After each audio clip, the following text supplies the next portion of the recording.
Thank you very much. And I'm Harry Wheeler with Group Partners, and I'll be reviewing the project architecture for you this evening. 大家好，咁我個名就叫 Harry Wheeler 啦，咁跟住咧我咧就係代表呢間發展公司，跟住今日咧我咧就會同大家詳細講解呢個發展計劃。I will quickly go through the location of the project, the floor plans, and then followed by the elevations and some renderings, and then we can answer any questions you have about the project. 咁首先咧，咁我就同大家簡單咁講下，即係話今次呢個發展計劃係位於邊度，即係佢嘅地點啦。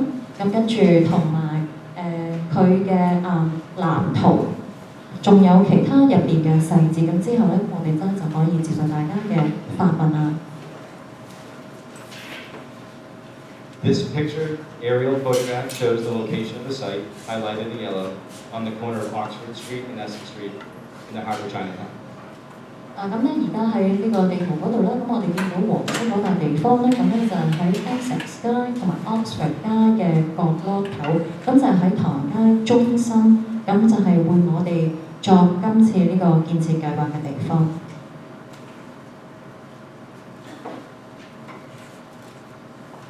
The pictures that we have here represent pictures taken from the area looking into the site, views from the west, to the east, and looking on Oxford Street towards our building.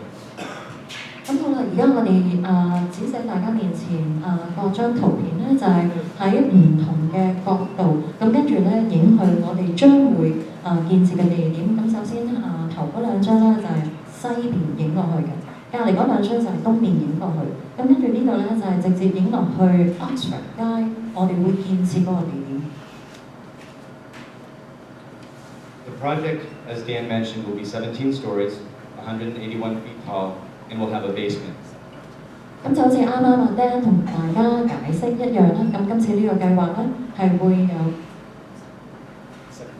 有17層高，咁跟住181尺總共咁高，咁跟住同埋係會有土庫嘅。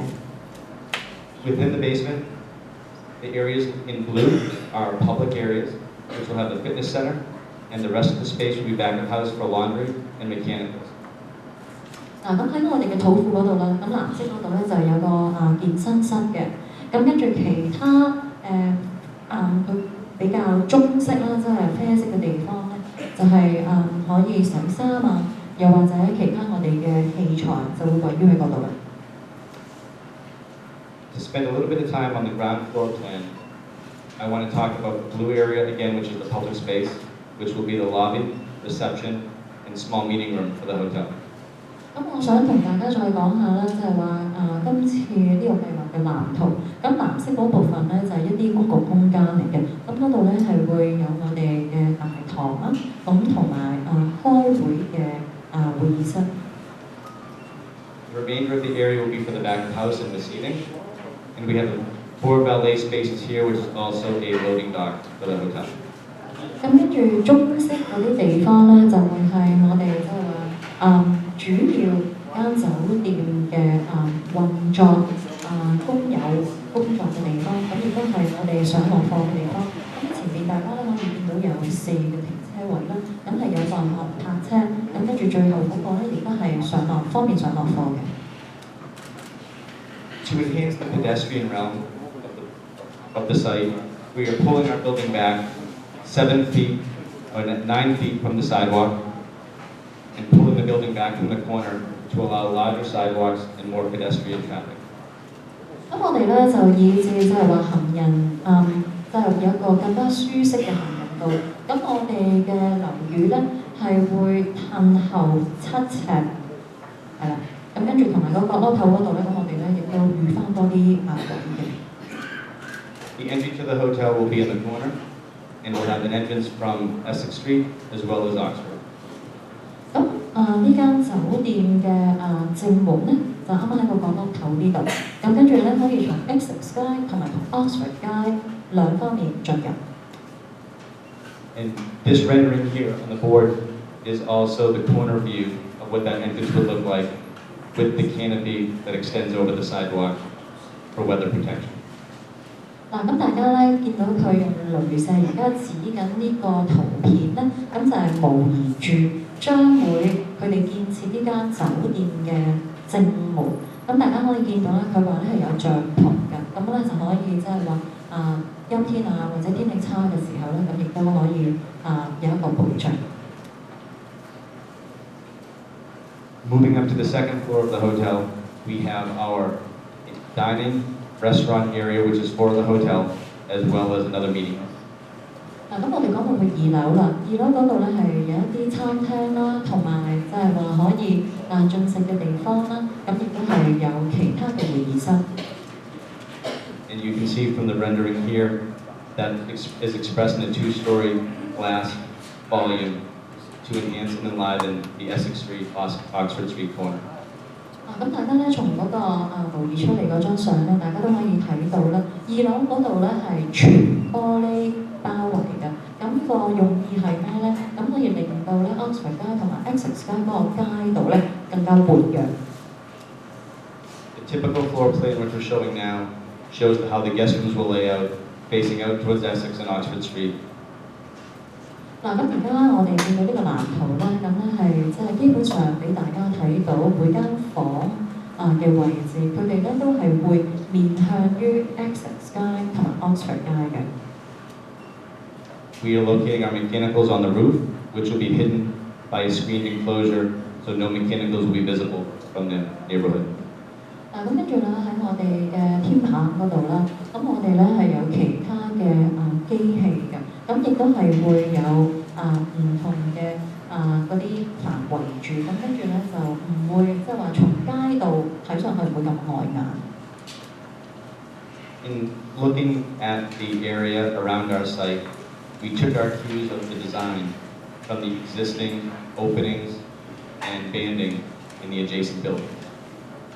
咁咧，根據我哋參考我哋今次嘅發展計劃周邊嘅樓宇，咁我哋咧點解會我哋嘅樓宇亦都會有啲彎位或者曲線呢啲線頭咧，呢啲線條全部都係參考我哋周邊嘅大廈嘅。Within our building, you can see as we highlight those cues from vertical, horizontal, and punch windows that we took from the neighborhood. 咁大家可以見到啦，呢啲唔同顏色，咁佢即係框嘅地方，呢啲線條咧，全部都係參考我哋嘅鄰舍大廈非常之獨特嘅設計，咁我哋都融入咗今次喺我哋嘅樓宇嗰度。